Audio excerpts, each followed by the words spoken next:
a line passes through the points -3, 6, and 6, 0. Find the equation of this line in point slope form, slope intercept form, standard form. And the way to think about these are just three different ways of writing the same equation. So if you give me one of them, we can manipulate it to get any of the other ones. But just so you know what these are, point slope form, let's say the point x1, y1 let's say that is a point on the line. And when someone puts this little subscript here, so if they just write an x, that means that we're talking about a variable that can take on any value. If someone writes x with a subscript 1 and a y with a subscript 1, that's like saying a particular value x, a particular value of x and a particular value of y, or a particular coordinate. So, and you'll see that when we do the example. But point slope form says that, look, if I know a particular point, and if I know the slope of the line, then putting that line in point slope form would be y minus y1 is equal to m times x minus x1. So for example, and we'll do that in this video, if the point -3, 6 is on the line, then we'd say y minus 6 is equal to m times x minus -3. So it'll end up becoming x plus 3. So this is a particular x and a particular y. It could be a -3 and 6. So that's point slope form. Slope intercept form is y is equal to mx plus b, where once again m is the slope, b is the y-intercept. Where does the line intersect the y-axis? What value does y take on when x is 0? And then standard form is the form ax plus by is equal to c, where these are just two numbers, essentially. They really don't have any interpretation directly on the graph. So let's do this. Let's figure out all of these forms. So the first thing we want to do is figure out the slope. Once we figure out the slope, then point slope form is actually very, very, very straightforward to calculate.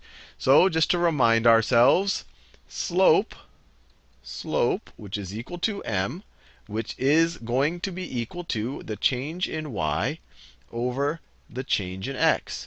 Now, what is the change in y? If we view this as our endpoint, if we imagine that we're going from here to that point, what is the change in y? Well, we have our endpoint, which is 0. Y ends up at 0, and y was at 6. So our finishing y point is 0. Our starting y point is 6. What was our finishing x point, or x coordinate? Our finishing x coordinate was 6. Let me make this very clear. I don't want to confuse you. So this 0, we have that 0. That is that 0 right there. And then we have this 6, which was our starting y point. That is that 6 right there. And then we want our finishing x value. That is that 6 right there, or that 6 right there. And we want to subtract from that.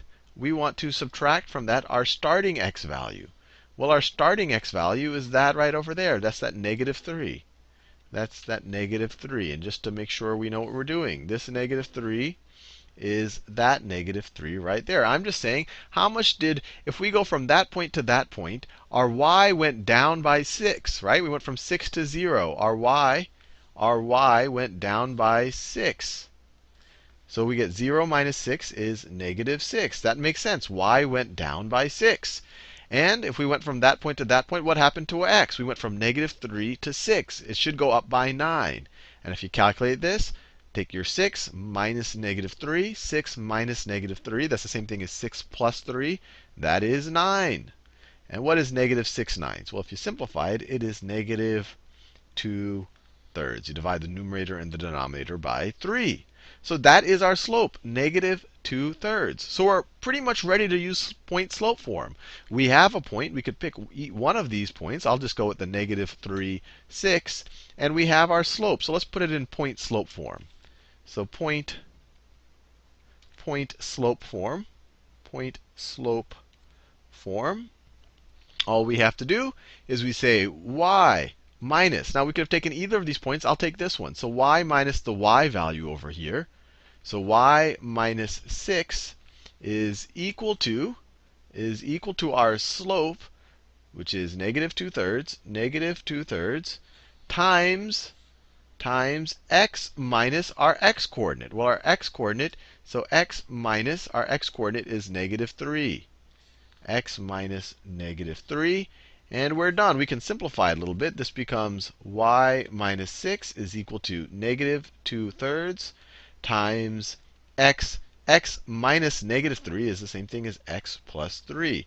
This is our point slope form. Now, we can literally just algebraically manipulate this guy right here to put it into our slope intercept form. Let's do that. So let's do slope intercept in orange. So we have slope intercept. So what can we do here to simplify this? Well, we can multiply out the negative 2/3. So you get y minus 6 is equal to, I'm just distributing the negative 2/3. So negative 2/3 times x is negative 2/3 x. And then negative 2/3 times 3 is negative 2. And now to get it in slope intercept form, we just have to add the 6 to both sides. So we get rid of it on the left-hand side. So let's add 6 to both sides of this equation. Left-hand side of the equation, we're just left with a y. These guys cancel out. You get a y is equal to negative 2/3 x, negative 2/3 x.